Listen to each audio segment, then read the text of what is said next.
म्हणजे काय, जरा पटपट बोला. अक्षय तृतीया इतकी दिवस साजरी केली ना 3:30 मुहूर्तातला, पण अक्षय तृतीया म्हणजे काय म्हणजे तसलं पटपट सांगा, नाही तर नाही म्हणा. जेवळ काय रे संजय आपली शिवाय न होणार. तू रे मस्त. जी कधी न संपणारी शक्ती आपल्याला प्राप्त व्हावी ही 3 माध्यम काया वाचा मन ह्याच्यातून निर्माण करायची. काया वाचा मनाने या 3 माध्यमाने अक्षय प्राप्त करून घेतो. अक्षय म्हणजे काय ना, तिथं प्रतीक म्हणून काय दिलंय, शेवाळ. मुलीच्या काठी शेवाळ असतं बघा, वाळल्यात सगळं दिसतं. पुन्हा पाणी आलं की परत मरतच नाही ते. म्हणून वास्तू बांधताना आपलं जुनं केंद्र बांधलं ना त्यावेळेला हे होतं. हे तर बांधताना आम्हाला काय सांगा हे करता आलं नाही. तर आग्नेय भागाला शेवाळ म्हणजे बिना सुपारी 11 होते, आणखीन शेवाळ घालायचं म्हणजे अक्षय वास्तू असते. वास्तू पायाभरणीच्या वेळी आग्नेय दिशेला 11 रुपये सुपारी, त्यावर शेवाळ, उदी, हळद कुंकू म्हणजे रिद्धी सिद्धी घालून कोपऱ्यात ठेवून 5 मुठी कुणीतरी घालायचे घरच्या मालकाने, आणि मग नंतर ते बुजवायचे. आणि अक्षय म्हणजे आता ज्याला क्षय नाही ते आत्म्याला क्षय नाही, मरण नाही. एवढ्या मोठ्या देहामध्ये एवढ्या दुधात एवढंसं तूप निघतं, तसं एवढ्या देहामध्ये एवढाच आत्मा. म्हणून मी परवा उदाहरण दिलं तर, आता प्रभाकर उठा म्हटलं की तुमच्या मनात एकदम पटकन उठता. माझ्या मनात उठायचं नाही, याला उठवा म्हटलं किती जण लागतील. म्हणजे मनाचं कार्य समजलं ना तुम्हाला. ते काया वाचा मन एक झालं म्हणजे पुण्य निर्माण होतं किंवा शक्ती निर्माण होती. त्या काया वाचा मनाने साधना करून ती गुरुशक्ती धारण करायची आणि सबंध जीवन हे गुरुमय करायचं आहे.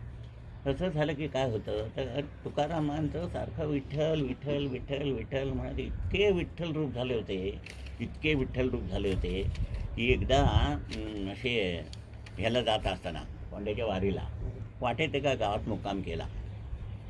चालत जायचं ना, त्यांच्याबरोबर बरेच लोक होते. मग एका धर्मशाळेत उतरलं होते आणि बाजूला विहीर होती. तहान लागली म्हणून काही लोक गेले तिथे. गेल्यावर तिथे ब्रह्मराक्षस होता, तो घाबरावायचा. ते सगळे पळून आले. रात्री काही वेळानंतर तुकारामांना तहान लागली म्हणून तुकाराम 1:30 वाजता उठून गेले. तर खाली पायऱ्या सुटून गेलो, लगेच उभा राहता. तुम्ही आम्ही असतो तर काय झालं असतं, घाबरून चालली असते. तुकारामाने हात जोडले, म्हणाले भगवंता हे तुझं रूप पहिल्यांदाच बघितलं. तो राक्षस पिशाच नमस्कार करून निघून गेला. इतकं आपलं जीवन गुरुमय व्हायला पाहिजे, ईश्वरमय. चष्मा जर पांढरा घातला असेल तर पांढरा दिसेल, चष्मा पिवळा घातला असेल काय दिसणार. मग चष्मा जर ईश्वराचा घातला तर सगळं काय दिसेल, ईश्वरमय दिसेल.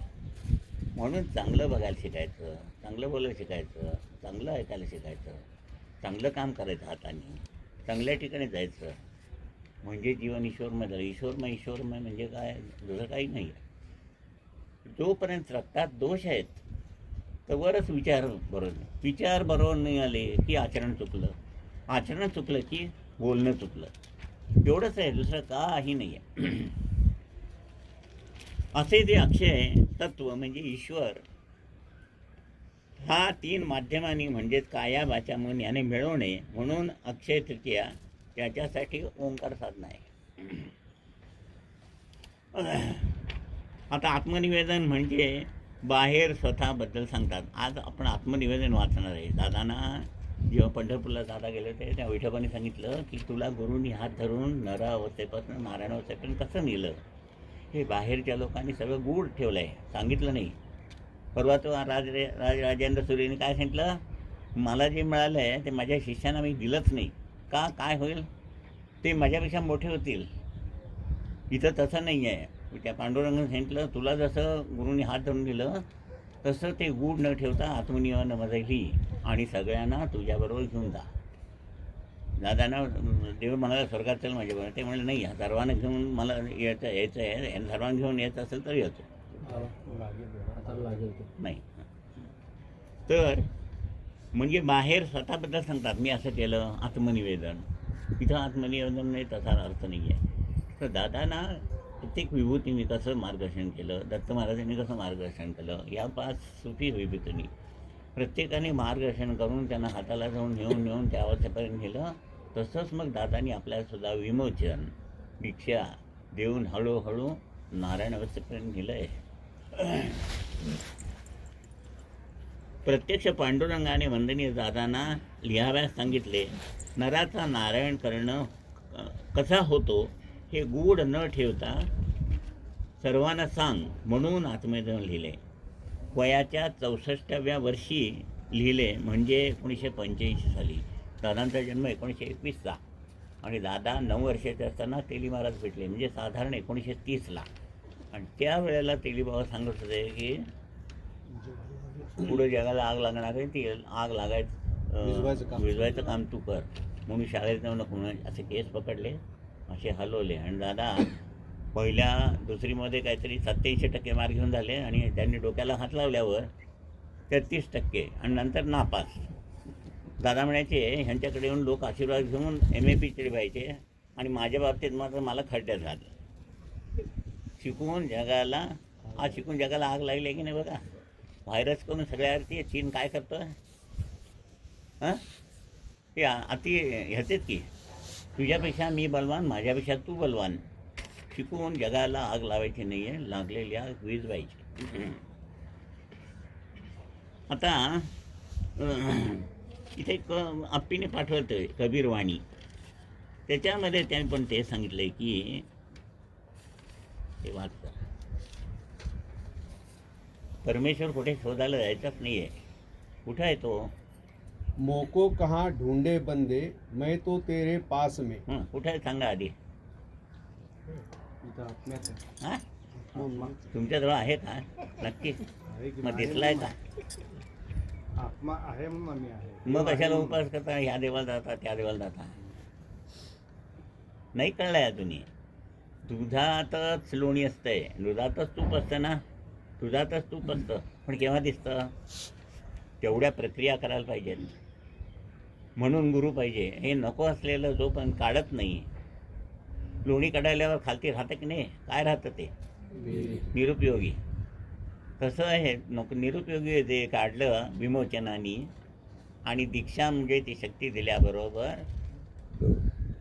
समजा आता गुलाबाचं झाड आहे, कळी आली आहे, त्या कळीला जर कीड लागली असली तर फूल उमलतं काय? तसं इथं कीड लागली आत, म्हणून आहे ते फूल उमलत नाही. ती कीड जाण्यासाठी विमोचन. कीड काढली की फूल उमललं की वास तिथंच आहे. फूल आणि वास वेगळा नाही आहे, तसं देह आणि आत्मा वेगळे नाही आहेत. त्या फुलाचा वासाचा जसा अनुभव घ्यायला फूल पाहिजे, तसं आत्म्याचा अनुभव घ्यायला देह पाहिजे. तो त्याला अनुकूल पाहिजे. म्हणून मी उदाहरण दिलं होतं की आंबा गोड आहे, पण आपल्याला ताप आला असला तर कडू लागतो, म्हणजे आंबा कडू नव्हे ना. तसं कर्म चांगलंच आहे, पण ते देहाशी एकरूप होऊन फळ देण्यासाठी देह विकसित नाही. समजते ना मी बोलतो ते. त्याच्यामध्ये प्रश्न विचारायचं किंवा तुमची पत्रिका दाखवायची किंवा तुम्ही काय केलं आहे हे विचार करायची गरजच नाही आहे. म्हणून ते आपणच करणी करत नाही. म्हणून त्याने सांगितलं कबीरानी, पशुक बनत पन्हैया नरका कुछ नाही होत. नाही, जनावर मेलं, गाय मेली आहे, त्याचं कातड्याचे जोडे शिवून घेता येतात. पशु का बनत पन्हैया नरका कुछ नहीं होत. मगर काय, अगर नर करणी करे तो नर का नारायण बन जाए. म्हणजे तुम्ही साधना करायचं काम केलं तर हळूहळू स्वच्छ होऊन एक दिवस तुकारामानं जसं सर्वकडे विठ्ठल दिसायला लागला, तसे तुम्हाला सगळीकडे ईश्वरमय दिसायला लागेल. तेव्हा मोको कहाँ ढूंढे बंदे मैं तो तेरे पास में. मला कुठे बघतोस, मी तुझ्या जवळच आहे. ना मैं देवल ना मैं मस्जिद ना कावे कैलाश में, ना तो कौन क्रिया कर्म में नहीं योग बैराग में. खोजी होए तो तुरंत मिले है पल भर की तालासने. कहे कबीर सुनो भाई साधो सब सासों की सास में. परमेश्वराने भक्ताला दिलेले हे उत्तर संत कबीराने किती मार्मिकपणे उद्धृत केलेले आहे. खरं तर मानवी जीवनामध्ये चाललेला हा एक प्रकारचा लपंडावच आहे, शिवाशिवीचा खेळच जणू. परमेश्वराला हुडकण्यासाठी, भेटण्यासाठी, त्याचे दर्शन घेण्यासाठी तो कुठे कुठे जातो, किती ठिकाणांना फेरा मारतो, कितीतरी ठिकाणी घुटमळत राहतो. त्याच्या लक्षात येत नाही की परमेश्वर हा साक्षात त्या भक्तामध्येच निवास करीत आहे. परमात्म्याचा अंश म्हणजे आत्मा. तो जीव का झाला तर कमतरता आहे म्हणून. जीवाचा जीवात्मा आत्मा. तो देवळामध्ये नाही, मशिदीमध्ये नाही, ना तो शरीफमध्ये नाही, ना कैलासमध्ये आहे. कोणत्याही प्रकारच्या वेगवेगळ्या क्रियाकर्मामध्ये मी नाही. तसेच कोण्या योगामध्ये किंवा बैरागीमध्येही नाही. खरं तर जो मनापासून शोध करतो, मला हुडकतो, मला भेटण्याची इच्छा करतो, त्याला मी विनाविलंब भेटतो. तशी ज्याची इच्छा असली पाहिजे ना, तरच हे सारे घडेल. या ठिकाणी भेटी लागी जीवा लागली समाधी या ओवी आपणास हेच सांगतात. कबीरजी आवर्जून सांगतात की हे साधूजन हो, हे बंधूनो, मी तर सर्वांच्या श्वासामध्ये आहे, निश्वासामध्ये आहे. मी कवींच्या श्वासामध्ये सामावून गेलो आहे. मग इकडे तिकडे मला का शोधत फिरता?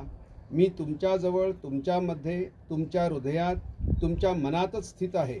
उगीच मंदिर, मस्जिद, गुरुद्वारे, चर्च, विहार यांचे फेरे मारू नका.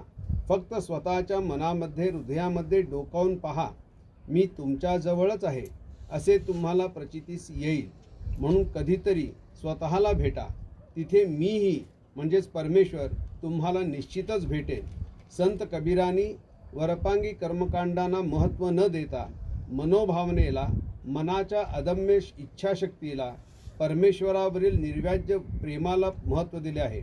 याला आपण सर्वांनीच खरे तर ओळखले पाहिजे, समजून घेतले पाहिजे, जाणलं पाहिजे. नाहीतर पहा ना, हरिणीच्या बेंबीतच कस्तुरी असते, पण तिचा शोध कुठेतरी दुसरीकडेच जाऊन केला जातो. जो शोध निरर्थक असतो. परमेश्वराची खरी भेट, खरा शोध घ्यायचा असेल तर प्रथम स्वतःमध्येच परमेश्वराला पाहायला शिका. भेटेलच तो तुम्हाला तिथे. म्हणून दादाने सांगितलं, तुमच्याजवळ परमेश्वर आहे तो दाखवायचा कसा? किरीट बिरीट घालून, शंखचक्र घेऊन, चोळं नेसून उभं राहायचं म्हणजे परमेश्वर नाही दिसत. तो कशाने दाखवायचा मग? गुणांनी. तुमचं बोलणं गोड पाहिजे. सगळं गुण, चांगले चांगले गुण आणून ते एखाद्या माणसाने चांगलं बोललं, चांगलं आपल्याला ट्रीटमेंट दिली म्हणतो तो देव माणूस आहे बा. तसं कधी कोणाच्या अंदाज पडत नाही. बोलताना व्यवस्थित बोलतात, मदत करतात, कळलं की नाही? मग हे गुणांनी व्यक्त करायचं आहे. आणि ते येण्यासाठी साधना आहे. साधना केल्यानंतर हळूहळू हा बदल व्हायला जातो. बघायचा दृष्टिकोन बदलतो. वाल्या कोळीच होता ना, मग काय झाला नंतर? हां, पहिल्यांदा काय होतं? ज्ञान नव्हतं म्हणून तो आलेल्या लोकांना मारत होता. नारद मुनी आणून त्याच्या बुद्धीला काय केलं, जरा टच केलं की तू हे करतोस हे कोणासाठी करतोस? माझ्या बायका मुलांसाठी. मग ह्याच्यानी माणसाला मारलं की पाप होत आहे. तर हे पापाचे वाटेकरी ते होतात का ते विचारू नये म्हणून गेला विचारायला. त्याच्याने काय सांगितलं? ऐकलीच ना गोष्ट? मग बोला की हे पापाचे वाटेकरी होणार नाही म्हणाले. तेव्हा याचे डोळे उघडले. आला आणि म्हणाला ते कोणी वाटेकरी. मग म्हणाले हे सगळं तुला भोगायला लागेल. मग ह्याला उपाय काय आहे? तर म्हणाले राम राम म्हण. तर म्हणाला राम म्हणता येत नाही मला, मारा म्हण. म्हणून शेवटी काय झालं? म्हणजे जो दानव होता, राक्षस होता, तो माणूस झाला ना. मग आपण इथेच आहोत. दादांच्याकडे येण्यापूर्वी काय होतो? हां, वाल्याकुळी आपणच जाळं मिळायचं, त्यात गुंतायचं आणि नंतर सोडा म्हणायचं. तुझं आहे तुझं भाषी. जोपर्यंत आपण साधना करत नाही तोपर्यंत बुद्धिमान चित्त, अहंकार, मी केलं आहे, माझं भ्रमाचं होतं, त्याच्यात बदल झाला, अहंकार झाला की म्हणजे तुमच्यातच बदल तुम्ही करायचा आहे. जसा वाल्याकोळीचा वाल्मिकी ऋषी झाला तसंच आपण दानवाचे देव व्हायचं आहे. आणि दादाने ते केलं आहे. आता ते कसं केलं हे सांगण्यासाठीच दादानी आत्मनिवेदन लिहिलं आहे. विठोबाने सांगितलं, तुला जसं नारायण अवस्थेपर्यंत घेऊन गेले गुरु तुझे सगळे, ते आता लोकांना सांगण्यासाठी तू ते लिहून काढ. पहिलं. आणि आत्मनिवेदन म्हणजे काय आहे? अनुभव आहे. ते पहिलं वाच. श्री गणेशाय नमः. श्री जगद्गुरू साईनाथ महाराज, नवनाथादी दिव्यपुण्य विभूती यांच्या कृपाशीर्वादाने साधना मार्गात त्यांच्या आज्ञेने जे काही अमृतानुभव अनुभवले हां ते भक्तगणांना ज्ञात व्हावे म्हणून त्यांच्याच कृपाशीर्वादाने हे आत्मनिवेदन लिहिण्याची प्रेरणा मला प्राप्त झाली. त्या थोर विभूतींच्या चरणी हे आत्मनिवेदन समर्पण. आपला सेवक दादा भागवत.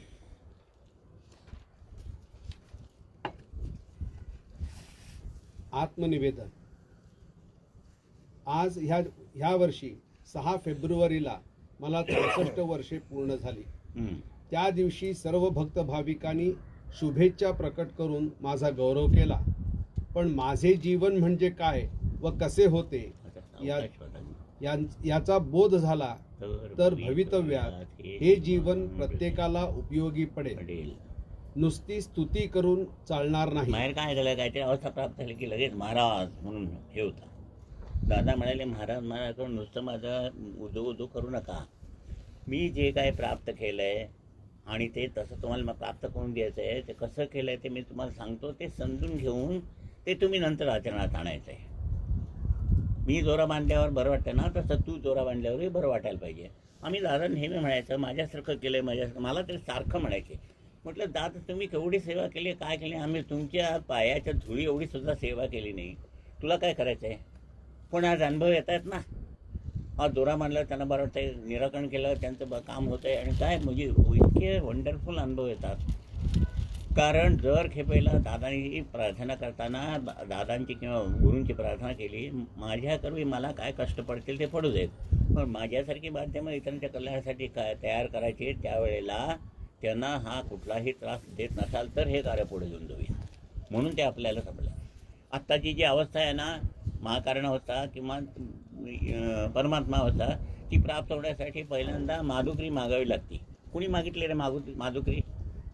आपण कुणीही मागितली नाही.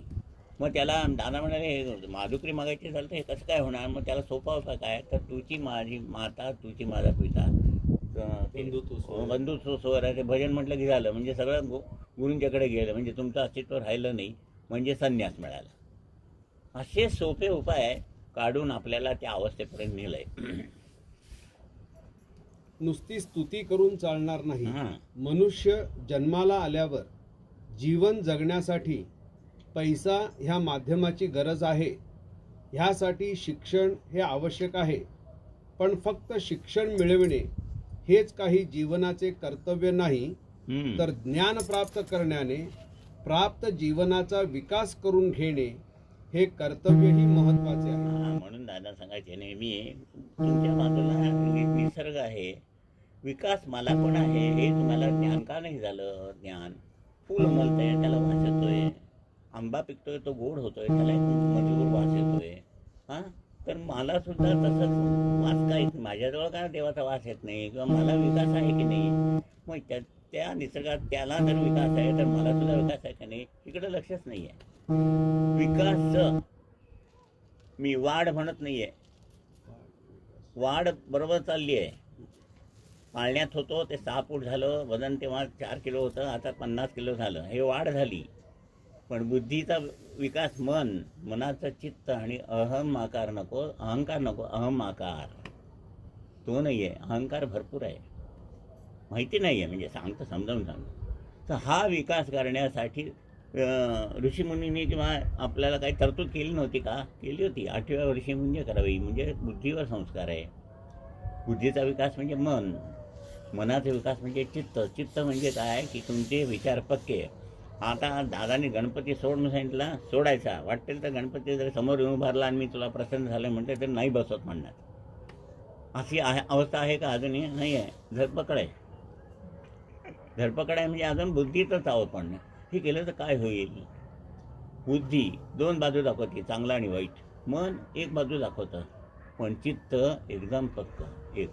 असं झालं म्हणजे अहम आकार. मी त्या परमेश्वराचंच म्हणजे कसं नाही बघा. इथं एक टिंब लिहिले, इथं एक टिंब काढलं आणि इथं एक मोठा गोल काढला. दोन्हीमध्ये 360 अंश येणार आहे. हां, हा परमेश्वर आणि त्याचं स्वरूप तुम्ही.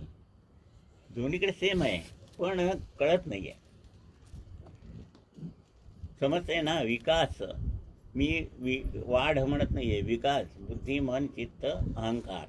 मग अहंकार झाल्यावरती ती शक्ती प्राप्त झाल्यानंतर काय, नुसता हे तुम्हाला बक्षीस म्हणून गोळा दिला सोन्याचा, नीट ऐका मी सांगतो, तो गोळा नुसता बांधून फिरला तर लोक हसतील की नाही, पण त्याचे दागिने करून घातले तर. मग ती शक्ती प्राप्त झाल्यानंतर आरती, मुलाखत आता सांगतोय, म्हणजे ज्ञान त्यातलं, नंतर साधना, ही त्याचे अलंकार. त्या शक्तीतून हे प्राप्त केलं. ती शक्ती कशी, आरती म्हटलं तर ती शक्ती प्राप्त होती आहे, ओंकार साधना केली तर शक्ती प्राप्त होती आहे. नंतर मुलाखत आता ऐकताना बरं वाटतंय. याचा अर्थ हा आत्म्याचा विषय, आत्मा म्हणून धारण झाला नाही आहे, तो जीव म्हणून धारण झाला आहे, म्हणजे कमतरता आहे. त्याचा जीवात्मा आणि आत्मा, ती कमतरता भरून काढायची आहे. म्हणून सांगितलं, मी नेहमी उदाहरण देतो, देहाला भूक लागली म्हणजे तुम्ही रडत नाही ना, अन्नाची कमतरता झाली हे लक्षात येतं, बरोबर आपण काहीतरी खातो, म्हणजे त्याचं ज्ञान झालं आहे.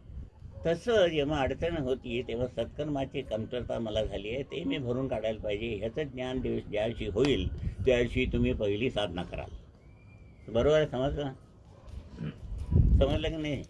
मग ते करावं काय सांगायला लागतं, घेऊन खा म्हणून सांगायला लागत नाही. तसं साधना करून सांगायला लागू नाही. वेळ झाली ना 6:30ला आता भरती यायचं तर 6:15ला आपण हजर पाहिजे, असा ध्यास लागला पाहिजे. पण ध्यास कसला लागला आहे तर शिक्षणाने जीवनाचा प्रश्न सुटतो, पण फक्त खाणे व पिणे ह्याशिवाय जीवन हे का प्राप्त झाले आहे ह्याचा बोध कोणालाही होत नाही. दुसरी बाजू म्हणजे काय, क्या किया मन शिरडी आकर साईनाथना चिनारे, खाया पिया सुख से सोया विचार ना कोई किया रे. अर्थ घालवलं जीवन. जीवन म्हणजे किती सुंदर दिलं आहे. ज्या दिवशी समजेल हे विकास झालेला, पहिल्यांदा जोपर्यंत कळलं नाही तोवर जीवनचा, जोपर्यंत जीवन कळलं नाही तोपर्यंत वनासारखी अवस्था आहे.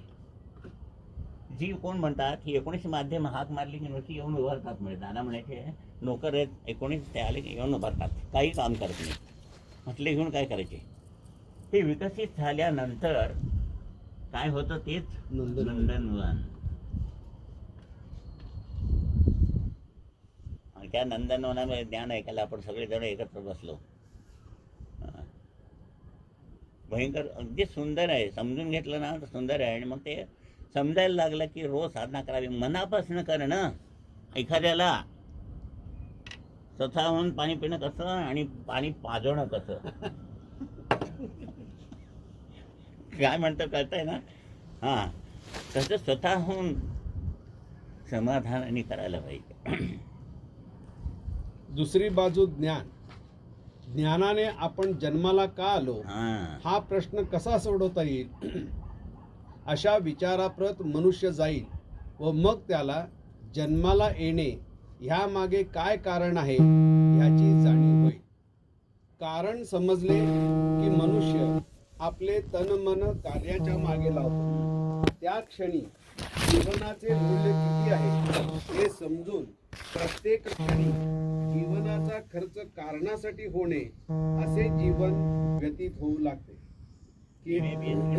आपण घरी बसत नाही, पुढच्या माणसानं MAPHC करायचं आहे म्हणजे काहीतरी कारण आहे जन्माला आहे. एक डॉक्टर म्हणून जन्माला आहे, त्याला औषध द्यायचं लोकांना. एक वकील जन्माला आहे, त्यांना कोणाचे काही प्रॉब्लेम्स आहेत त्यातनं मुक्त करायचं आहे. असं प्रत्येकाला कार्य दिलेलं आहे, फक्त त्या कारणाशी जोडून घ्यायचं. पण त्याच्याशी न जोडता आपण काय करतो, त्याचं डिसएडव्हान्टेज घेतो. समजलं? म्हणजे पुन्हा जन्माला येण्याचं कारण निर्माण करतो.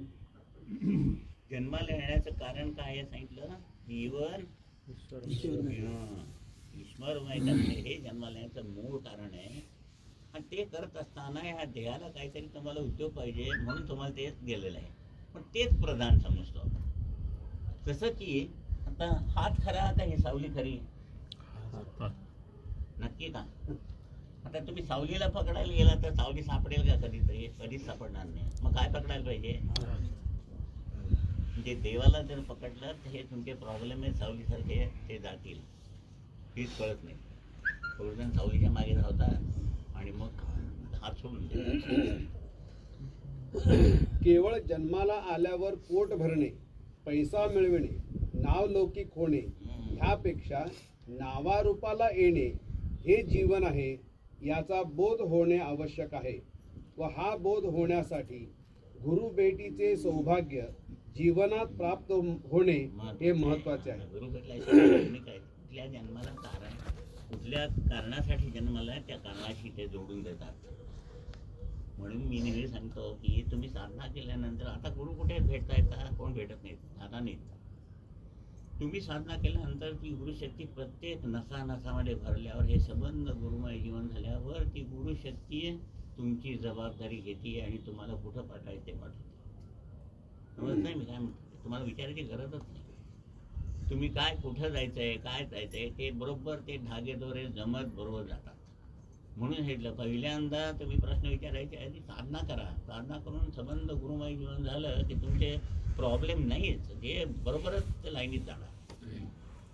गुरुभेट झाल्यावर जीवनातील समस्या सहज सुटू लागतात हां, व ज्ञानाच्या लाभाने जीवनाचा मार्ग उजळून निघतो. म्हणून मी वयाच्या 12व्या वर्षी शिक्षण घेण्यापेक्षा ज्ञानाचा लाभ कसा होईल याची वाट पाहत राहिलो. जीवनारंभी मी श्री तेली महाराजांना माझे गुरु असे मानले होते. तरीही त्यांना गुरु असे म्हणता येणार नाही, कारण त्यांची माझी भेट झाल्यावर ते जे बोलत असत ते ज्ञान होते, पण माझी पात्रता न होण्याने मला त्या शब्दांचा बोध आज 50 वर्षांनी झाला. तेव्हा ते गुरु होते असे मी म्हणू लागलो. सांगायचे की श्रद्धा आणि सबुरी दारामुळे 2 अक्षर सांगितलं, 2 शब्द सांगितले, त्याचा अर्थ कळायला मला 50 वर्ष लागली. श्रद्धा म्हणजे श्रद्धा, यांच्यामुळे माझं काम होणार आहे, आणि सबुरी म्हणजे तिथपर्यंत थांबायचं आहे. का? आता बघा, आपण प्रश्न विचारायला आलोय की 3 झाडं काढलीत मी तर. पहिल्या झाडाची मुळं फार कमी आहेत, दुसऱ्या झाडाची त्याच्यापेक्षा जास्त आहेत, आणि तिसऱ्या झाडात तर तितकी आहेत खाली. आता प्रश्न विचारायला आपण 3 मिळून आलो होतात. मी समजा मी विश्वास आणखीन संदीप किंवा संजय. माझं असं आहे, विश्वास असं आहे आणि संजयचं असं आहे. 3 एकदमच कामकाज आलं, त्यावेळेला माझं लवकर काम झालं की संजय म्हणते ह्याचं काम झालं, माझं का झालं नाही, तुझी मुळं किती आहेत बघ. समजतंय? आपण कम्पॅरिझन करतो, त्याचं झालं माझं का नाही झालं, तुझं काय आहे ते पहिलं बघ. म्हणून तिथं सबुरी पाहिजे. आता तुम्ही इकडे सोडून दुसऱ्या गुरुकडे गेलात, तो काय करतो की वरचं काढून टाकतो. तुमचं काम लगेच होतं, पण नंतर ही मुळं आहे की नाही पुन्हा वाढले की पुन्हा दुपटीने त्रास येतो. समजतंय का नाही? म्हणून दादा त्याकडे वेळ लागला तरी एवढी मुळं काढायचं काम कोण करतंय? ते करतायत गुरु. आता हे काढायला काम त्याच्यापेक्षा जास्त वेळ लागेल की नाही, तवर तुम्ही थांबाल की नाही, त्याचा अर्थ सबुरी. दुसरं कर्माला सुद्धा, तुमच्या कर्माला 3 अवस्था आहेत, बाल, तारुण्य आणि वार्धक्य. पहिल्यांदा तुमच्या जीवनाशी एक होतं, बाल्यावस्थेत असतं ते प्रखर असतं, मग तारुण्यावस्थेत जातं, आणि मग वार्धक्यावस्थेत गेलं ते आपोआप गळून पडतं. आंबा आहे ना, तो पिकला, पूर्ण पिकला की आपोआप खाली पडतो, माहित आहे? तवर आपल्याला सबुरी नाही, मग दुसरीकडे जाऊन काहीतरी ध्यानाकरण केलं की धड काय कच्चा नाही आणि धड पक्का नाही. विटंग खात म्हणताय की त्रिशंकू सारखं मध्ये घर का ना घाट का, न घर का ना घाट का. एकदा प्रश्न विचारला ना, त्यांनी ज्ञान असेल तर करत शांत बसायचं, गडबड करायची नाही, बाहेर काही हे नाहीच आहे. गुरु याचा अर्थ जीवनात स्थित्यंतर होणे, बदल होणे. पहिला जो आहे तो स्थित्यंतर, कारण स्थित्यंतर झाल्याशिवाय काही पुरतं सापडत नाही बघा. दुधाचं स्थित्यंतर रयात झाल्याशिवाय किंवा ताकात झाल्याशिवाय लोण्यात झाल्याशिवाय तूप नाही निघत. बरोबर आहे. म्हणून जीवनात बदल घडायचा, दानवय तो ईश्वरमय व्हायचा आणि तो घडण्यासाठी साधन आहे. म्हणून विमोचन आणि दीक्षा. विमोचन नको असलेलं काढायचं आणि दीक्षा म्हणजे त्यांची शक्ती देऊन तुम्हाला उच्च अवस्थेला न्यायचं. उद्यापन याचा अर्थ उच्च अवस्थेला जायचं आहे. हा सा आहे तो इथं न्यायचा आहे, पसा करायचा आहे. पसा झालं की तिकडचं ज्ञान येईल, मापण येईल. साप नको व्हायला. साप व्हायला काय कष्ट नाही. खाण्यापिण्यामध्येच आनंद मांडणारा म्हणजे हा आनंदमय कोश इथे येतो. तर पहिल्यांदाच आहे, त्याच्या पुढे आला म्हणजे काय झालं, मग चांगले विचार येत नाहीत. म्हणून गोरक्षनाथांच्याकडे येतात सगळे ते साप मेल्यानंतर. 32 शिराळेला ही खरी गोष्ट आहे. मी नागपंचमीला गेलो आहे, त्या साप चावत नाही, ह्याच्यातनं ओढून काढतात. ते काय आहे, त्यांना मेल्यानंतर पश्चाताप होतो, तिथे मुक्तता होत नाही आहे. म्हणून सापाच्या रूपाने येऊन गोरक्षनाथांच्या तिथं मुक्त व्हायचं म्हणून येतात. आता इतके ते गोरक्षनाथांनी दादांना निरोप पाठवला, तुझ्या सगळ्या भक्तांना घेऊन ये, म्हणजे मी दीक्षा देऊन त्यांनाही तयार करतो. कारण काय म्हणाला, मी जेवढे मुक्त करतो त्याचे 10 पट परत येतात. समजतंय ना मी काय बोलतो. तेव्हा आता तुम्ही तुमच्या जीवनाकडे बघायचा दृष्टिकोन बदला. तुम्ही आता प्रश्न विचारायचे नाही आहेत, तर तुम्हाला मध्यस्थ केलं आहे. तुम्ही साधना केल्यानंतर त्यांच्या कामाला मदत करायचं आहे. म्हणून आमच्या हातून त्यांनी योजलेले महत् कार्य असं म्हटलं आहे. तुमची मदत पाहिजे. आता एकट्यानं ते काय होत आहे, पेलत नाही आहे. तेव्हा आपली अडचण असेल ती पहिली बाजूला ठेवून साधना करायची. साधना केली, तुमचं माध्यम विकसित झालं असले, त्याच्यातून एक 10 मुक्त झाले, ह्याच्यातून 10 मुक्त झाले. आता एवढे लोक बसले, ह्याच्यातून एक 10 मुक्त झाले, केवढी मुक्तता होईल. आणि ते होत आहे. आपल्याला रोज प्रचिती येते, इथे येऊन सांगतात काय काय चाललंय ते, आणि ते खरं आहे. त्यावेळेला लीला त्यांच्या माध्यमातून दादांच्या वेळेला मी असंच बघितलंय, ह्याच्यासारखा श्रेष्ठ मार्ग नाही दुसरा. इथे लगेच प्रचिती. गुरु याचा अर्थ जीवनात स्थित्यंतर होणे. केवळ शब्दांनी गुरु करता येत नाही. त्यावेळी माझे वय इतरांप्रमाणेच होते. त्यामुळे जरी गुरु भेटले तरी गुरु ह्या शब्दाचा अर्थ समजत नसल्याने केवळ पित्याच्या आज्ञेचे पालन करण्याव्यतिरिक्त कर्तव्य मानत नव्हतो. कारण वडिलांना ही जाणीव होती की ज्या गुरुची मी सेवा करतो आहे ती व्यर्थ जाणार नाही. म्हणजे तेली बाबांची नुसते असे बसायचे. आता मी बोलतोय आणि तुम्ही बसलाय मग ठीक आहे. आता मी काही बोलत नाही, तुम्ही बोलायचं नुसतं असं बसा. किती वेळ बसाल. तर दादा म्हणाले डबा आणून ठेव आणि तिथं ठेव आणि बस म्हणायचे. दादा बसायचे समोर आणि आपले असं. एक दिवस त्यांच्या डोक्यात काय आलं, म्हणजे बघा, गुरु म्हणजे मानत नव्हते तेव्हा काय त्यांची पात्रता दादांना माहीत नव्हती. एक दिवस असं करताना डोळे बंद बसले होते. कंटाळाला म्हणाले, हा म्हातारडा मेला तर बरं होईल, माझी सुटका होईल असं म्हटल्यावर लगेच डोळे उघडले. भडव्या झाले, मी म्हणणार नाही आणि तुला सोडणार. जगाला खोटं सांगत नाही आहे.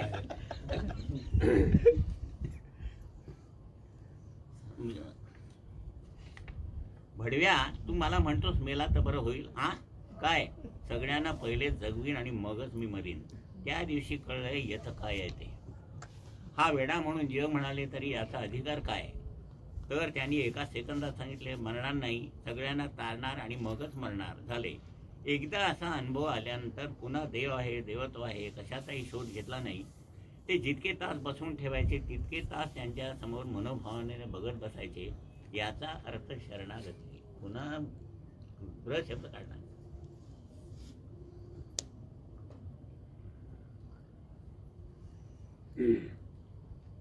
पुढे ह्या गुरूंचे गमन झाल्यावर मला असे वाटू लागले की आपण जीवनात एकटे राहिलो आहोत. जीवनाला जो एक आधार वाटत होता तो गेला आहे. पुन्हा काही तो आधार मिळणार नाही. अशा स्थितीमध्ये थोडे दिवस गेल्यावर वडिलांना श्री भैरवनाथांचा दृष्टांत झाला की मी अंधारात आहे, मला प्रकाशात येण्याची इच्छा आहे. म्हणजे काय अंधारात आहे, म्हणजे जे ज्ञान आहे खरं ते अंधारात आहे. त्याला लोकांना सांगायचं काम तुला करायचं आहे याचा अर्थ. बोलण्याचा डायरेक्ट अर्थ असत नाही. तिली बाबा काय म्हणायचे की अरे शिळं अन्न आहे ना ते तिथं ठेव आणि ताजं घेऊन ये. शिळं अन्न म्हणजे व्यावहारिक अर्थ शिळं अन्न झालं कालचं, आणि ताजं म्हणजे आजचं. पण त्यांचा हा व्यावहारिक अर्थ झाला. त्यांचा तात्विक अर्थ काय माहिती काय? शिळं अन्न म्हणजे रूढी परंपरेने तुम्ही पूर्वी जे करत होता ते, आणि ताजं अन्न म्हणजे आता फक्त ओंकार साधना करायची आणि ते करायचं नाही. किती अर्थ आहे बघा. त्याच्यातून जे प्राप्त व्हायला पाहिजे होते तेच तुम्हाला ह्याच्यातून प्राप्त होतं म्हटल्यावर ते सोडायला काय हरकत आहे? काल म्हणून मी म्हटलं होतं, when readymade milk is available in the market, why we should go for काय डॉक्टर? गाय आणली म्हणजे काय काय भानगडी? त्याला खायला घाला, त्याचं शेण काढा, त्याचं दूध काढा. दूध काढायला घेतं ठीक आहे, दूध काढायला बसायला लात मारली तर दात तुटला. हे जे भानगड, ते 2 लिटर दूध तुम्हाला जर मार्केटमध्ये तयार मिळत असेल तर why we should go for cow? ते नारायण अवस्थेपर्यंत जायचं जर ओंकार साधण्यातून एक मिळत असेल तर why we should go for संकटच्या तुळजाची this and that and this and that? Nothing.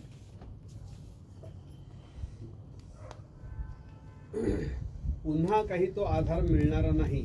अशाच स्थितीमध्ये थोडे दिवस गेल्यावर वडिलांना श्री भैरवनाथांचा दृष्टांत झाला की मी अंधारात आहे, मला प्रकाशात येण्याची इच्छा आहे. ही आज्ञा वडिलांनी मला सांगितली. एवढेच नव्हे तर मला घेऊन चैत्र पौर्णिमेस श्री भैरवाच्या मंदिराकडे डोंगरावर गेले. भैरवनाथांचा डोंगर सातारला आहे, म्हणजे हा भैरवनाथ नाही, शंकर. त्या दिवशी वडिलांनी पणती लावून भैरवाच्या मंदिरात प्रकाश केला व पुढे मला बोलावून सांगितले की रोज नियमाने तू ह्या देवळात येत जा व पणतीत तेल घालून प्रकाश करत जा. या नियमाप्रमाणे मी नित्याने ह्या मंदिरात जाऊन दिवा लावित असे, पण त्यावेळी प्रकाश करीत जा ह्या आज्ञेचा बोध झाला नाही. हे स्थान किती पवित्र व स्वयंभू आहे याची प्रचिती एका पौर्णिमेला आली. मी सकाळीच रामभाऊ बरोबर पूजा साहित्य घेऊन दर्शनार्थ गेलो असता डोंगरावर शिट्टीचा आवाज ऐकू येऊ लागला. शिट्टीचा आवाज म्हणजे काय? 5 पड्याचा शीश, पिवळा धमक एवढा मोठा, बघितला तर लगविलच झालं. इतका पॉवरफुल असा तो आला होता. आता शेष का आला पहिल्यांदा? तर पुढं जे दादाने हे कार्य करायचे त्या विभूतींचा किंवा गोरक्षनाथांचा किंवा तत्वंतामधल्या विभूतींचा संचार व्हायचा होता. त्यासाठी पॉवरफुल शक्ती पहिली त्यांना धारण व्हायला पाहिजे होती. शेष पॉवरफुल काय? शेषाच्या डोक्यावर काय आहे? म्हणजे जो पृथ्वीचा भार सहन करू शकतो तो या विभूतींचा संचार सहन करण्याची ताकद दादाने यावी, म्हणून पहिल्यांदा शेषाचं दर्शन झालं. समजलं? ते आम्हाला काय, आम्ही दादाने एक्सप्लेन केलेलं ऐकलंय म्हणून तुम्हाला सांगतोय, ना तर आम्हाला हे कळणार, तसं कळणार नाही. नुसतं वाचायला तर 10 मिनिटात झोप येते. हळूहळू डोंगर चढताना समोर जे दृष्टीस पडले ते पाहून भयभीत होऊन मी व रामभाऊनी लोटांगण घातले. त्या क्षणी शिट्टीचा आवाज बंद झाला व समोर श्री शेष श्री भैरवाचे जवळ बसले आहेत असे दृश्य पाहिले. 5 पड्याचा पिवळा गर्दना, कल्पना करा काय होईल. हा चमत्कार आहे का सत्य आहे ह्या संभ्रमात मी कैक दिवस होतो, कारण त्या दिवसापासून एक वेगळाच अनुभव घेत होतो. हा काय प्रकार आहे हे विचारणार कोणाला? शेवटी वडिलांना सर्व हकीकत निवेदन केली. त्यावेळी ते म्हणाले, श्री शेषाचे दर्शन झाले तो चमत्कार नसून प्रत्यक्ष श्री शेषानेच दर्शन दिले आहे. त्यामुळे देव आहे ही बाजू दृढ होऊन मी 100% आस्तिक होऊन या पुढील आयुष्यात नुसता चमत्कार किंवा दृष्टांत झाला म्हणून ईश्वरावर विश्वास ठेवून गप्प बसलो नाही. ह्या सर्व घटना काय घडतात व त्यामागे काय कारण आहे याचा शोध लावून जगाला सांगणे आपले इष्ट कर्तव्य आहे व याची शास्त्रीय मीमांसा यांचा शोध त्यांच्याच कृपेने घ्यावयाचा असा संकल्प विचारात घेतला. पण ही बाजू देवाची झाली. वडील ज्यांना मानत होते ती व्यक्ती सामान्य दिसत होती, पण असामान्य आहे हे कसे पटावे? म्हणजे तिली बाबा आम्ही सुद्धा दादांच्यामध्ये शेच्याचा संचार बघितला आहे. असे बसायचे आणि फुस फुस आवाज, त्याच्यावर सगळी फुलं ठेवायची म्हणजे फणा हा, आणि असं डोलायचं. ते संचार झाल्यानंतर मग ह्या विभूतींचा संचार वगैरे व्हायला लागला. कारण ती भयंकर ताकद. गोरक्षनाथांचा संचार झाला तर आधी व्हायचा, आधी दादा आंघोळ करून यायचे. इतकं गार थंड पाहिजे शरीर, इतकी उष्णता असायची. आणि जसे चालायला लागले तर धप धप आवाज, म्हणजे काय ताकद असेल बघा. ते नाथ चालायचे त्यावेळेला पृथ्वी सुद्धा कापायची म्हणे, एवढं त्यांचं सामर्थ्य होतं. नाथ म्हणजे काय, कर्माने जे अनाथ झाले त्यांना सनाथ करणार होतो, म्हणून नाथपंथ श्रेष्ठ, सर्वात दत्तपंथ श्रेष्ठ. पण तो भयंकर आचरण करायला कठीण, म्हणजे कसं कांबळ्यावर झोपायला पाहिजे, माधुकरीत मागणी पाहिजे. त्याच्यापेक्षा थोडा सौम्य म्हणजे नाथपंथ, आणि त्याच्यापेक्षा एकदम सौम्य म्हणजे सुफी पंथ. सगळे दत्ताचेच अवतार आहे, पण हरकत आले. आज सुफी पंथामुळे आपल्याला ह्या सगळ्या अवस्था आहेत त्या लवकर प्राप्त झाल्या. दिया उसका भला, नहीं दिया उसका भी भला. भगवान जिसने मुझे दिया तांबे का पैसा, उसे दे तो सोने का पैसा. इतकं त्यांचं मन विशाल. म्हणजे तू मान नाही तर नको मानू, मी तुझं कल्याणच करणार. हे कसे शब्द हृदयाला जाऊन पडतात. दत्तपंथामध्ये नाही, बरोबर केली सेवा ठीक आहे, नाहीतर मग तुला काही लाभ नाही. समजते ना. असे दत्त, नाथ आणि सुफी तिन्ही एकत्र होऊन ही साई आध्यात्मिक समिती स्थापन झाली. आणि त्यांच्याप्रमाणे दत्तपंथामध्ये विमोचन, नाथपंथामध्ये दीक्षा आणि सुफी पंथामध्ये कार्यान्वित, असं ही एक साई आध्यात्मिक समिती स्थापन केली. आणि त्याचा लाभ आपण घेऊन आजपर्यंत हे ऐकायला बसलो. एके दिवशी वडिलांची व त्यांची भेट रस्त्यात झाली असताना बाबांची रस्त्यात मला जेव घालत जा असे हाक मारून त्यांनी वडिलांना सांगितले. ताबडतोब घरी येऊन वडिलांनी माझ्या आईला जेवण करण्यास सांगितले. जेवणात फक्त भाकरी व मेथीची भाजी होती. ती घेऊन वडील गेले तोपर्यंत ते घरी पोहोचले होते, म्हणजे तेली बाबा. वडील जेवणाचा डबा घेऊन गेले असता, मला जेवण पाहिजे आहे पण तुझ्याकडून नको, तुझ्या मुलाला पाठवून दे तरच जेवण पाठव, नाहीतर नको. वडील घरी आले, मला म्हणाले, तुला तेली महाराज माहीत आहेत का? मी होय म्हणालो. आहेत तर. त्यांनी हा डबा घेऊन तुला बोलावले आहे, नाहीतर मला जेवण नको आहे असे ते म्हणाले. तेव्हा तू घेऊन जा. त्याप्रमाणे मी महाराजांना डबा घेऊन गेलो.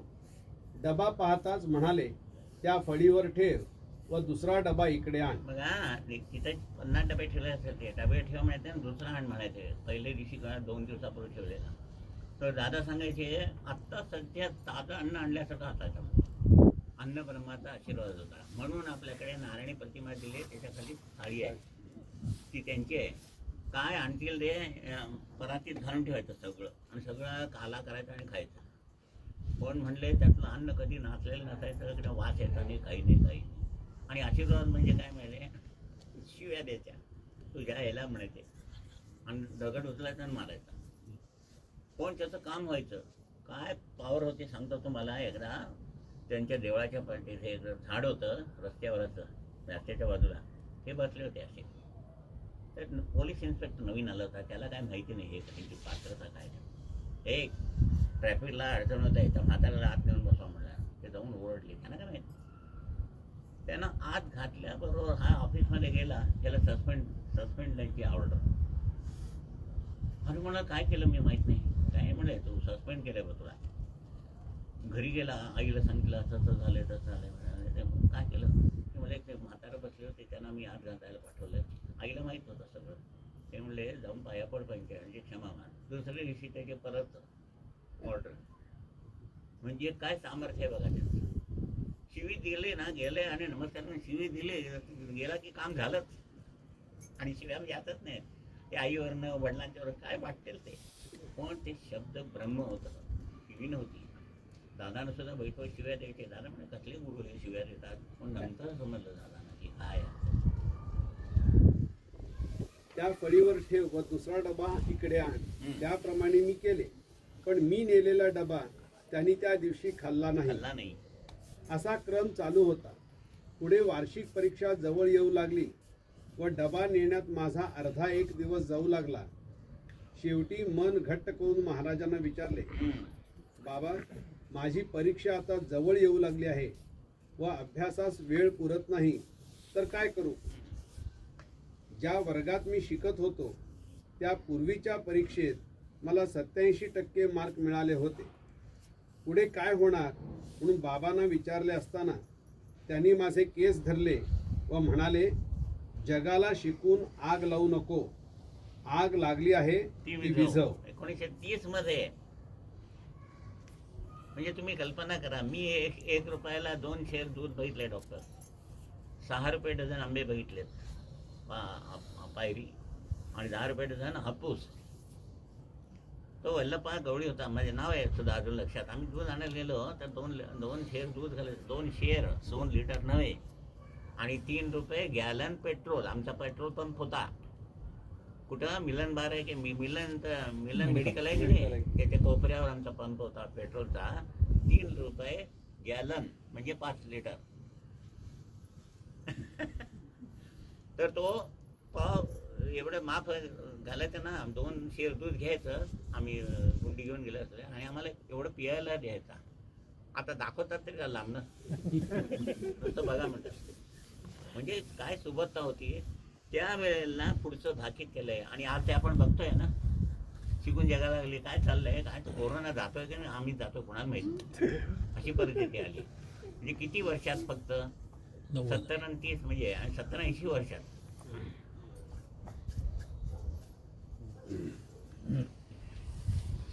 ज्या वर्गात मी शिकत होतो त्या पूर्वीच्या परीक्षेत मला 87% मार्क मिळाले होते. पुढे काय होणार म्हणून बाबांना विचारले असताना त्यांनी माझे केस धरले व म्हणाले, जगाला शिकून आग लावू नको, आग लागली आहे ती विझव. मला काही अर्थ समजला नाही. पुढील परीक्षा झाली व शेवटी परीक्षेचा रिझल्ट लागून मला 33% गुण मिळाले. मी अतिशय निराश झालो. शेवटी वडिलांनी सांगितले की पुन्हा अभ्यास कर. त्याप्रमाणे मी अभ्यास करू लागलो तर महाराज म्हणाले, शिक कसा आग लावतोस ते बघतो मी. पुन्हा परीक्षा झाली व शेवटी मी नापास झालो. ते दादानी आम्हाला सांगताना सांगितलं त्यावेळेला, लोक म्हणाले आपल्या मुलांना आणून त्याला पाया पाडून आशीर्वाद घ्यायचे आणि ती मुलं फर्स्ट क्लास पास व्हायची. आणि मी नमस्कार केलं तर मला आज शिकल्या तर गेले असतं ना बाहेर, तर कळतं ना म्हणजे किती विरोधाभास आहे बघा. आणखी मनाने खचलो. पुढे काय करावे? घरातला वडील मनुष्य, दादा सर्वात मोठे, भवितव्यात शिक्षण नाही, कसा उभा तरी राहणार, ह्या विचाराने काहूर माजला. शेवटी वडिलांना विचारले, आता पुढे काय करू? वडिलांनी सांगितले, महाराजांची आज्ञा होईल तसे कर. जगतातील लोक आपली मुले पास व्हावीत म्हणून महाराजांचा आशीर्वाद घेत हे मी पाहिले असताना मला नापास करताना हे वाक्य बोलताना मी ऐकलेले होते की शिक कसा आग लावतोस ते बघतो मी. शेवटी मी महाराजांकडे गेलो. आता पुढील आयुष्यात काय करू या विचाराने मी त्यांच्याकडे जाऊन सर्व परिस्थिती निवेदन केली. फक्त माझ्याकडे पाहून असे उद्गार त्यांनी काढले, देवासारखा देव असून रडतोस काय?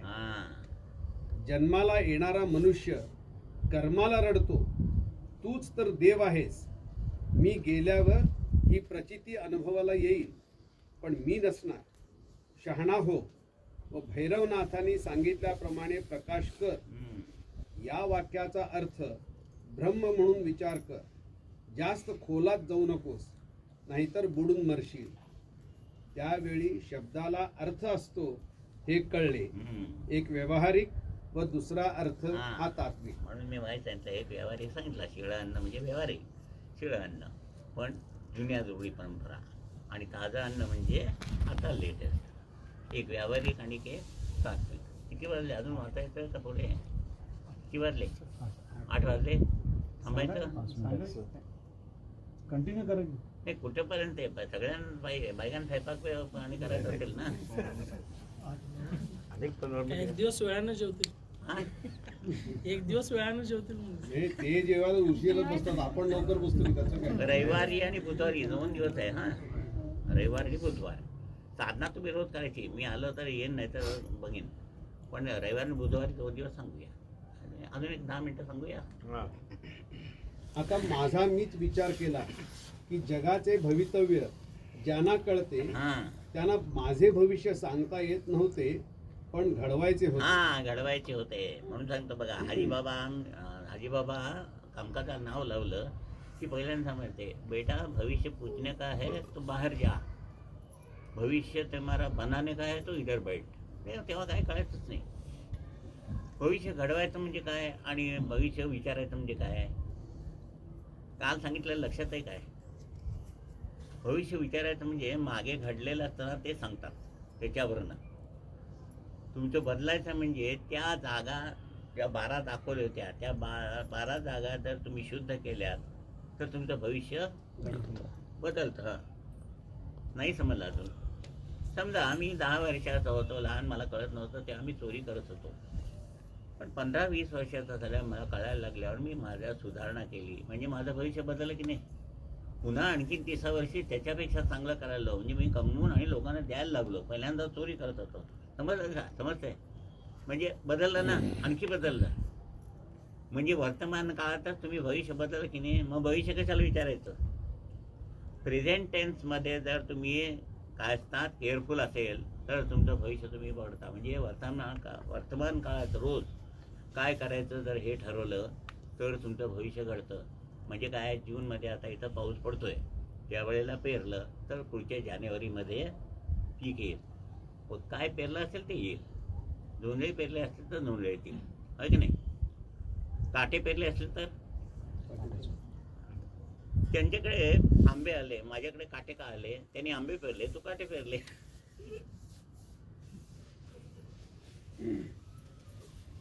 आता माझा मीच विचार केला की जगाचे भवितव्य ज्यांना कळते त्यांना माझे भविष्य सांगता येत नव्हते पण घडवायचे होते. ते त्यांना घडवू दे म्हणून आज्ञा समजून गप बसलो. पुढे नियमितपणे श्री भैरवाला जाऊ माझी लागलो. सुद्धा पत्रिका अजून खालती आहे. आमचे काका मुंबईचे पत्रिका बनायचे. त्यांनी लिहिले आहे 40व्या वर्षी या पाण्यात बुडून मरणार. आता 81 वर्षाचा म्हणजे जिवंत आहे मी. भूत भीत नाही ना, माणूस म्हणजे भविष्य गेलं की नाही. दादा सांगितले भविष्य घ्या, त्या पत्रिका घ्या आणि फाडून काय करून त्या शेंडावर सुद्धा आपण लग्न लावतो ते मंगळ आहे, अमुक आहे, अमुक तमुकून सांगतात. मी म्हटलं काही नाही, ते बघूच नका. मुलाला मुलगी आणि मुलीला मुलगा पसंत असला की बाबांच्या मुलीला ठेवून अशी लग्न झालेली आहेत आणि 36 गुण झालेले भांडतात आणि आमच्या केंद्र झालेले चुका निवडतात. पुढे नियमितपणे श्री भैरवाला जाऊ लागलो. आता शाळेला इतिश्री म्हटले होते त्यामुळे वेळ भरपूर होता. त्यामुळे मन स्थिर राहून काबूत राहिले पाहिजे यासाठी सकाळी रोज गुरुचरित्र वाचत जा असे वडिलांनी सांगितले. ही आज्ञा शिरसावंद्य मानून योग्य दिवस विचारून वडिलांच्या हस्ते श्री गुरुचरित्राची पोथी घेऊन वाचनास आरंभ केला. पुढे एके दिवशी श्री भैरवनाथांच्या मंदिरात गेलो होतो त्यावेळी एक गुराखी येऊन माझी विचारपूस करू लागला व त्याने असे सांगितले की येथून एका फरलांगावर एक पाण्याचा झरा आहे व जिवंत पाणी आहे. नुसती पणती काय लावतोस, स्नान कर, मग देव काय म्हणतो ते पहा. हे ते लिहिलंय. तो झरा पाण्याचा आम्ही बघितलाय तिथे. आम्ही भैरवनाथाला गेलो सगळ्यांनी बघितला. कृष्ण होता ना, हात पाय धुतले, आम्ही पाणी प्यालो. अजूनही आहे आणि ते भरून एवढंच आहे. हो कुठनं पाणी येतं काय कळत नाही पण सारखं कंटिन्युअस पाणी आहे. मी ह्या सांगण्याकडे दुर्लक्ष केले. पुढे तो गुराखी मला भेटला नाही. तेव्हा मीच झरा कोठे आहे याचा शोध घेतला तर खरोखर देवळापासून एका फरलांगावर हा पाण्याचा झरा वाहत असताना दिसला. पहिल्या दिवशी ओंजळीने ह्या झऱ्याचे पाणी प्राशन केले. ह्यामुळे तरतरी येऊन बरे वाटले. मग मंदिराकडे पणती लावण्यासाठी गेलो. नेहमीपेक्षा पणतीचा प्रकाश वेगळा पडला असून चांदण्याचा प्रकाश असतो असा भास झाला. त्या प्रकाशात श्री भैरवाची मूर्ती जिवंत आहे असा भास झाला. याच रात्री असे वाटू लागले की श्री भैरवनाथांनी जो वडिलांना दृष्टांत दिला होता मला प्रकाशात ठेव याची साक्ष पटली. अशा तऱ्हेने माझी भैरवनाथांची सेवा सुरू असताना हम्म. एक दिवस सायंकाळी नेहमीप्रमाणे पूजा करून डोळे मिटून बसलो असताना ध्वनी ऐकू येऊ लागला. कोणाला? आता बघा, एका ठिकाणी निवांत एका देवळात तुम्ही आराम बसलाय, एकदम शिट्टीसारखा ओंकार आवाज ऐकवला, काय परिस्थिती होईल? घाबरून जाईल की नाही मनुष्य? त्याबरोबर मी उठून कपडे घेऊन पळत सुटलो व घरी आल्यावर वडिलांना म्हणालो की यापुढे भैरवाकडे मला पाठवू नका. आज सायंकाळी ध्यान करीत असताना मी भूताचा आवाज ऐकला. वडिलांनी शांतपणे ऐकून घेतले व हसू लागले. पण मग मला म्हणाले, अरे ते स्थान पवित्र व स्वयंभू आहे. या ठिकाणी भूत येणे शक्य नाही. तुला कशात तरी भास झाला आहे. मी येतो तुझ्या बरोबर. आम्ही दोघे डोंगरावर गेलो. कुणी मनुष्य नव्हते. नेहमीप्रमाणे स्नान केले व पूजा करून ध्यानास बसू लागताच पुन्हा तो ध्वनी ऐकू येऊ लागला. मी पुन्हा घाबरलो. वडील बरोबर होतेच. ते म्हणाले, बाबा रे, नीट ध्वनी ऐक. हा ध्वनी भूताचा नाही. आम्हाला लीला ते एकदा घेऊन गेले होते तिकडे भैरवनाथाच्याकडे. कोण होतं रे आणखीन? आपली होता त्यात तू? तर लीला ते आडव्या पडल्या, लगेच ते भैरवनाथ आणि असाच आवाज काढला ओंकार. कोणी नव्हतं का? ते गेले प्रसाद असेल गिरगावकर. हा, गिरगावकर नाही ते लोंढे काका तुम्ही गेलात ना? नाही, त्याच्या अगोदर त्याच्या अगोदर लीला ते आम्हाला घेऊन गेल्या होत्या तेव्हा सेम आवाज काढला ओंकार. हा, शोभाते होती, बरेच जण होते. विजापूरचे आणखी कोण होते की नाही माहित नाही मला. म्हणजे हे आम्ही सुद्धा अनुभवलंय. वडील बरोबर होतेच. ते म्हणाले, बाबा रे, नीट ध्वनी ऐक.